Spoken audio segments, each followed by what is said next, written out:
So, in talking about the various proofs for the existence of God, I've always had a very high opinion of the cosmological argument.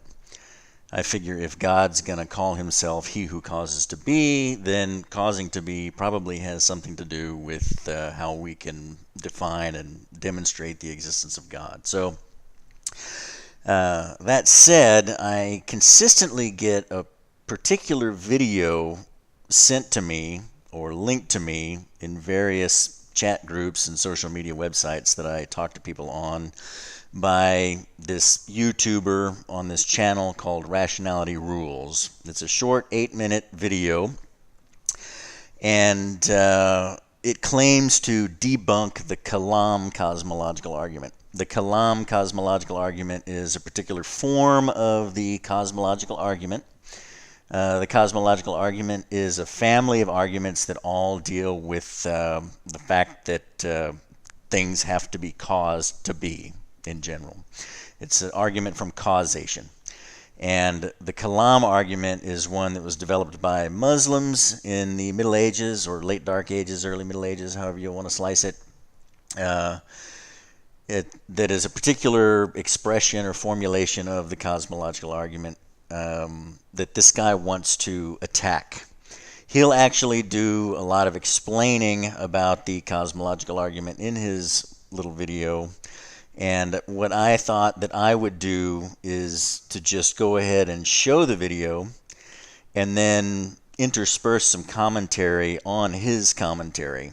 And I thought that would basically show people that this video is incredibly amateur. It's not well informed, and it's not something that anybody should watch and assume that they know anything about the cosmological argument or any potential problems that there could be with the cosmological argument, specifically the Kalam cosmological argument. So at this point you might be a little confused, but I'm going to go ahead and just play the video. He'll explain it, and then I'll start injecting some criticisms of his explanations. It's a big one, my friends, the granddaddy of all the first cause arguments and an absolute favourite among many apologists. This is the Kalam Cosmological Argument debunked.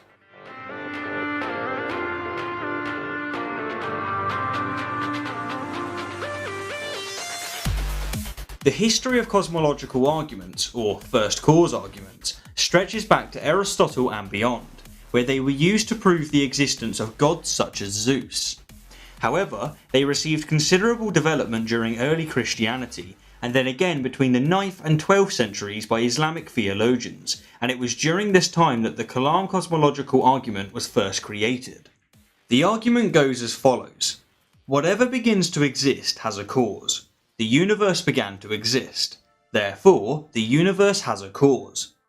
So here we have our first problem. He's claiming that he has explained, he has defined for you the Kalam cosmological argument, but in fact he has only given you the first 3 opening propositions of the very first, very basic syllogism that the Kalam cosmological argument involves. After using this syllogism to arrive at a determination that there is a first cause, that the universe has a cause, there are then volumes written about what the first cause must be like. That needs to be included in what the Kalam cosmological argument actually is. It's as if I came to you and said, I can prove to you that the Bible doesn't even talk about God. For instance, the Bible contains the words, in the beginning. Notice the word God isn't even in there, therefore the Bible doesn't even talk about God. Now we all know that the 4th word in the Bible is God, but it doesn't tell you that. So I have a problem with him misrepresenting the Kalam cosmological argument as the foundational premise of the cosmological argument. Before we proceed to debunk this argument, it should be stated that William Lane Craig is predominantly responsible for restoring its popularity, as in 1979 he comprised a defence of the Kalam cosmological argument in the form of 2 additional arguments. Now while there are serious flaws with Craig's additional arguments, And while this video will indeed briefly cover some of these flaws, the main focus of this video is the original Kalam cosmological argument. And so sorry Craig, you're not in the limelight this time. I have to take on your word salad of a joke at a later date. Really, dude? At this point, I'd just like to point to the viewer that they haven't really heard anything. All that he did there was take some of your valuable time to insult William Lane Craig, throw in a couple of terms like God did it and word salad and typical terms that internet trolls use instead of actually thinking. Okay? But back to the video.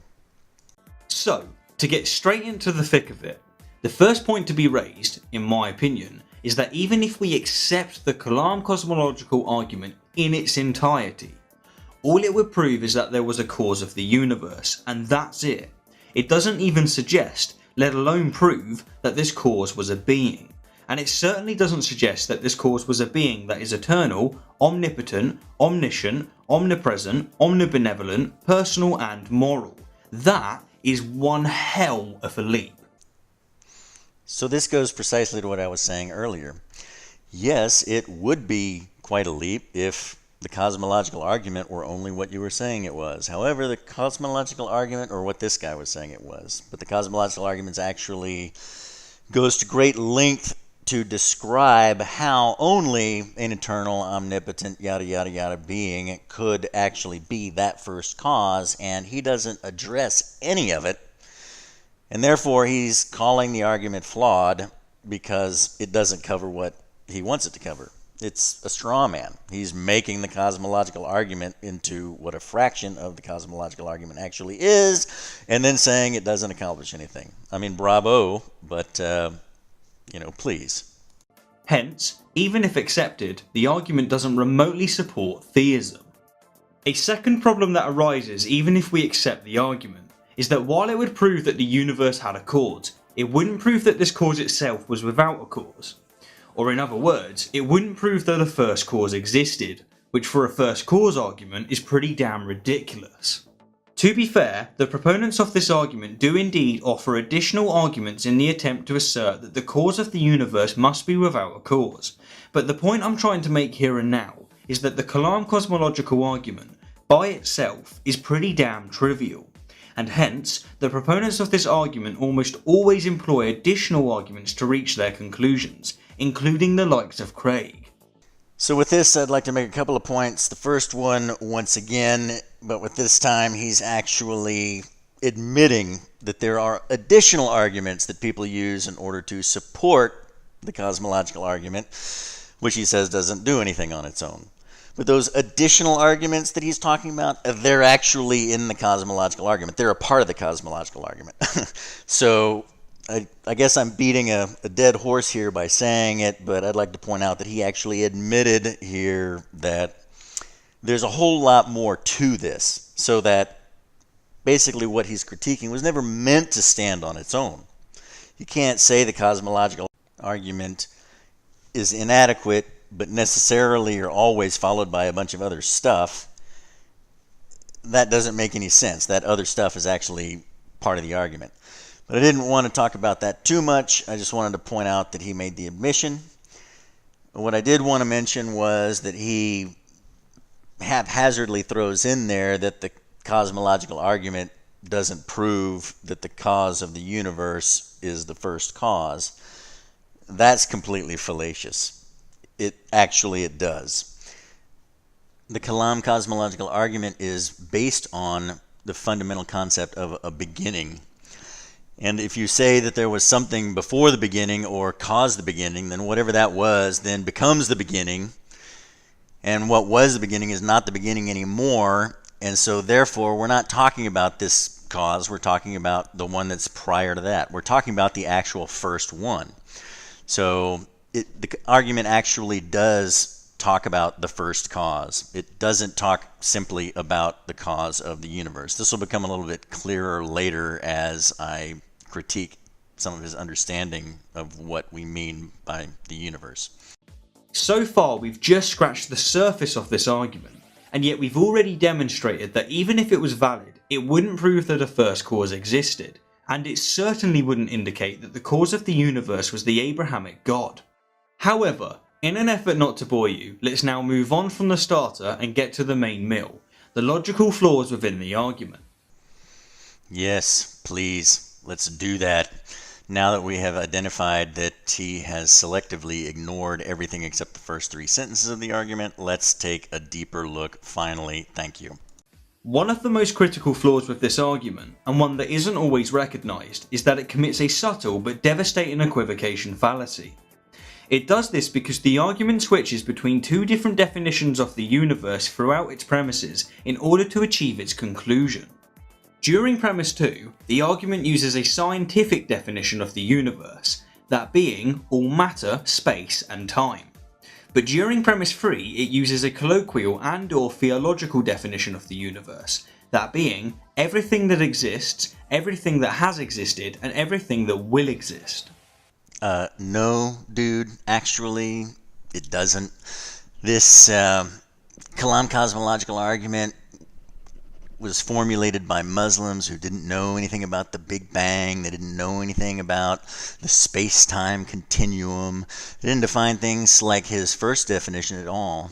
He talks about a colloquial or theological definition. It's a universal Western philosophical definition used by theologians of all sorts of religions and all sorts of secular Greek and Roman European philosophers and Middle Eastern Muslim philosophers. And that is basically that what they call the universe is that which exists. It's kind of like what he said, except he didn't define existence, which basically existence comes from the Latin word existere. It goes back to related Greek words that define, actually even in Hebrew, the word for reality or existence, the universe, is yakum, that which stands out. Existere in Latin, it stands out. Basically, things that can be distinguished from what they're not, when there's a difference between this and that.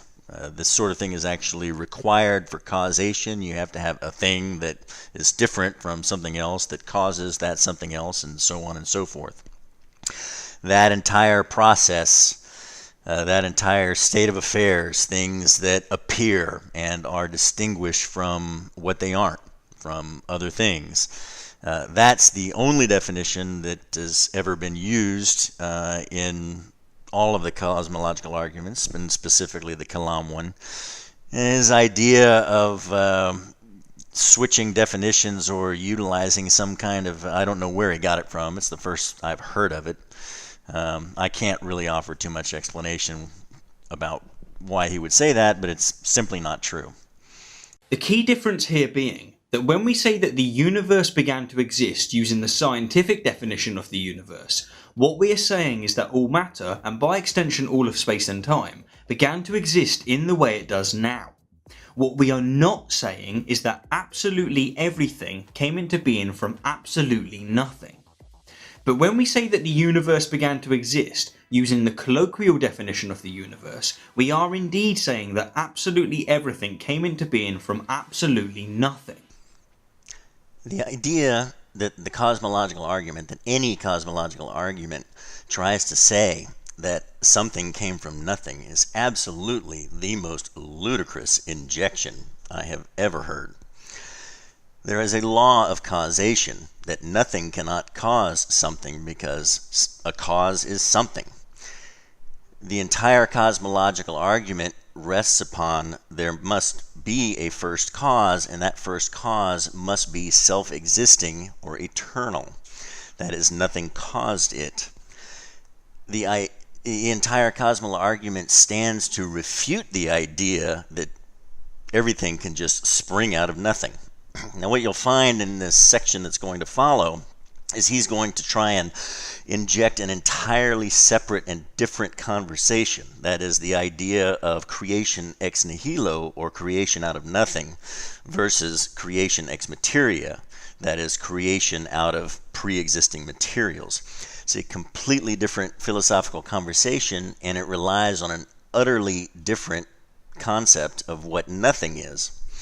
In creation ex nihilo, the idea of creation out of nothing simply means that the first cause did not create subsequent effects out of pre-existing materials, that the first cause simply caused it out of himself or itself at this stage. That's the limit of the idea, or that's the full extent of creation ex nihilo, is simply that there weren't pre-existing materials. If you understand reality as I defined it earlier, or the universe as I defined it earlier, that is a state of things that are distinguished between other things.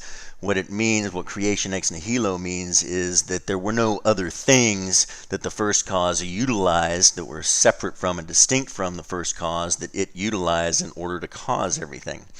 It does not refer to a philosophical nothing. That is, there is absolutely nothing there. The cosmological argument, any form of it, requires the idea of philosophical nothing cannot even exist. So he's got a serious problem there that I'll try to recap as he explains it further. But he's going to introduce you to a completely unrelated philosophical conversation with a different set of definitions and understandings that have absolutely no place here. He's trying to interject them in complete opposition to what the cosmological argument is actually saying. And this brings us comfortably to another critical flaw with the Kalam Cosmological Argument. It asserts that something can indeed come from nothing, a concept in philosophy known as creatio ex nihilo, creation out of nothing, when this has never been demonstrated to occur. In fact, to the contrary, everything we know about cause and effect overwhelmingly and unanimously tells us that when a new thing is created, it is due to the rearrangement of energy and matter that already existed.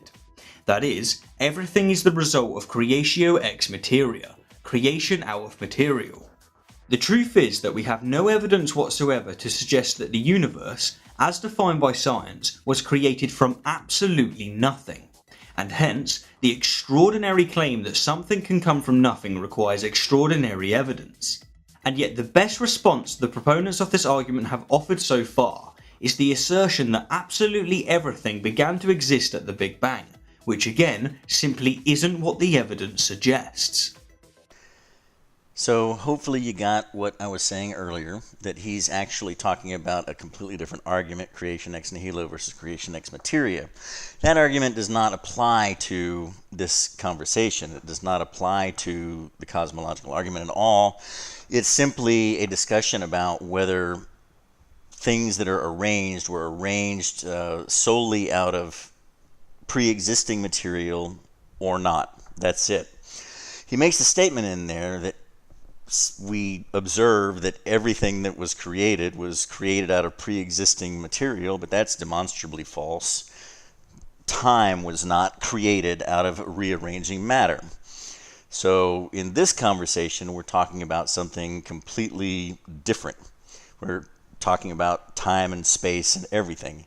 Pre-existing matter is a fallacious concept on its own because matter exists because it is not everything around it that it is not, and it requires those things to be in existence in order to exist. For instance, matter requires time, space, and energy in the laws of physics in order to exist. So matter was caused by time, space, and the laws of physics and various other things that could potentially be identified. So it's a completely different conversation. Yet another defeating flaw that the proponents of this argument commit, but not a flaw that the argument itself commits, is a special pleading fallacy. As already stated, the Kalam Cosmological Argument by itself only asserts that the universe had a cause. But the proponents of this argument go a step further. They assert that the cause of the universe didn't begin to exist, and therefore it didn't have a cause, without adequately justifying why this cause is an exception. So this really gets to the heart of this guy's issue. In addition to throwing out terms like God did it and word salad and saying various things like extraordinary claims require extraordinary evidence, these things are all just random terms that internet trolls have picked up along the way that they use without really having any kind of an understanding of, their applicability.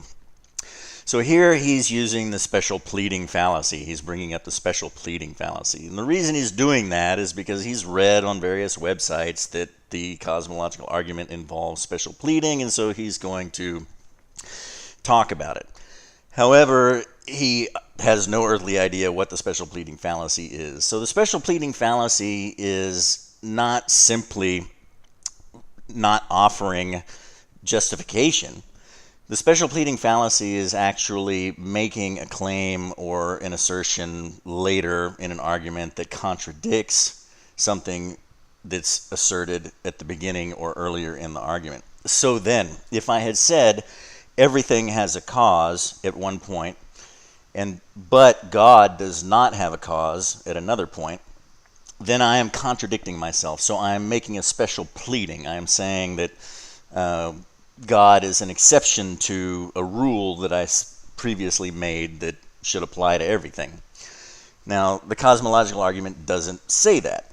The Kalam Cosmological Argument says everything in the universe has a cause, and the universe began, therefore the universe, or reality, distinct reality, has a cause. Therefore, we should define what this cause is. And ultimately, these arguments arrive at God or something with the various attributes that God gets described as having. So that's the heart of why people tend to invoke special pleading fallacies, is because people sometimes imprecisely say, well, everything has to have a cause, so then God must have the cause, or must be the cause. And then the person will say, well, what caused God? And then the arguer will say, well, God doesn't have a cause. And they'll say, oh, special pleading. But that's actually just a problem that comes up when people don't argue the Kalam argument or the cosmological argument precisely enough. Really, the Kalam cosmological argument doesn't say everything has a cause. But this guy doesn't even really understand any of that. He just is talking about the special pleading fallacy because he's heard it being in there, and he is saying that the special pleading fallacy is making a claim without substantiation. That's not what the special pleading fallacy is. So not only does the special pleading fallacy truly and legitimately not apply to any form of the cosmological argument, but it doesn't apply here, certainly for the reasons that he's saying it does, because he doesn't even know what the special pleading fallacy is. In general, these proponents argue that because cause and effect cannot occur without matter, space and time, and because matter, space and time began to exist as a result of the Big Bang, then whatever came before the Big Bang could not have had a cause. But to state it for a last time, the claim that matter, space and time began to exist at the Big Bang is not substantiated. I beg to differ. It's very easy to demonstrate that time has not been continuing indefinitely, because if time had been continuing indefinitely, everything would have already happened. And we look around and things are still happening. So time definitely can obviously be demonstrated to not have been going on indefinitely, and therefore matter has not been going on indefinitely. And space has no meaning without time. So there we go. To quote Sean Carroll, a cosmologist who in my opinion is remarkably articulate on this subject, the correct thing to say about the Big Bang is not that there was no time before it, but rather that our current understanding of the laws of physics give out at that moment in time. Or another way to say that is that whatever was going on before the Big Bang is not what we would call time. Okay? Now, first of all, the cosmological argument precedes the notion of the Big Bang. They didn't even really know what the Big Bang was. They'd never really thought of any such thing, and it really has no place here. The Big Bang itself is not proven. It's a reigning theory that has a number of things that support it, that a lot of people believe it, a lot of Christians believe it, a lot of theists believe it, but It's something that also really has no place here, okay? Time as we know it began. And therefore, to come up with some sort of unsubstantiable mathematical model for something that we might label as time really has nothing to do with anything. So I'd like to point that out. And this leads us to the last flaw I'm going to point out in this video. And it's another flaw that isn't committed by the Kalam cosmological argument itself, but it is very frequently committed by the proponents of this argument. Beneath all the additional arguments and word salads, the proponents of this argument are essentially making an argument from ignorance. What it all really comes down to is the claim that since no scientific explanation can provide a causal account of the origin of the universe, the cause must be a very specific God. A God that, wouldn't you know, coincidentally is the one that the proponent believes in. So this goes back to what his problem has been from the very beginning, that he is mistaking the first three propositions of the Kalam argument for the entire Kalam argument. So when the Kalam argument starts out saying, what begins must have a cause, reality began, so reality has a cause, he thinks what that's saying is, what begins has a cause, reality began, so God caused reality.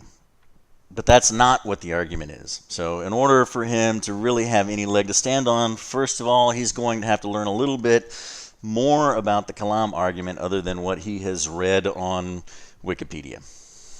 That's right, it all comes down to the extremely satisfying "we don't know, therefore God." Like I say in most of my debunk videos, there are many more flaws with the Kalam cosmological argument, and there are countless more flaws that are committed by the proponents of this argument.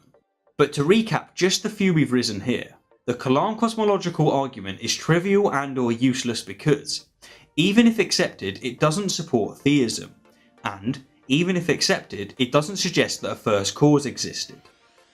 And the argument is flawed because it commits an equivocation fallacy and it asserts that something can be created from nothing.